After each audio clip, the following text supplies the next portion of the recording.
Hundreds of passengers held on board a cruise ship under quarantine for more than 2 weeks were allowed off near Tokyo on Wednesday. More will be allowed to disembark over the next 2 days. Even as they trundled off the Diamond Princess ship with their suitcases, Japanese authorities announced another 79 new cases of the coronavirus on board. That brought the total above 620, well over half the known cases outside mainland China. The ordeal for those on board began 16 days ago, when a man who got off in Hong Kong before it travelled to Japan was diagnosed with the virus.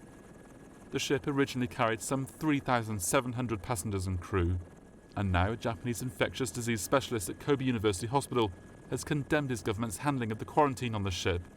Kentaro Iwata volunteered to help on board the cruise liner. It turned out that the cruise ship was completely inadequate in terms of the infection control.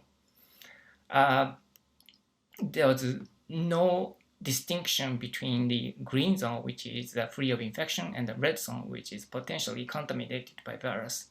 There was no single professional infection control person inside the ship, and there was nobody in charge of infection prevention as a professional.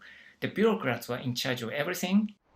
Japan's health minister has defended his country's efforts, saying appropriate steps to prevent serious cases had been taken. Around half of the passengers and crew are Japanese. Other countries have said they will fly their nationals home and quarantine them on arrival. Canada is chartering a plane on Thursday or Friday for the more than 200 Canadians who are on board. The United States has already flown more than 300 home to air bases in California and Texas. Meanwhile, the death toll from this global health crisis continues to rise. On Wednesday, China's latest figures showed there were now more than 74,000 cases of the coronavirus and 2,004 deaths, most of them in Hubei province. There was a slim glimmer of hope, though, the tally of newly reported cases falling for a second day to the lowest since late January. Beyond mainland China, 6 people have died from the disease. Governments around the world doing everything they can to prevent it from spreading into a global epidemic.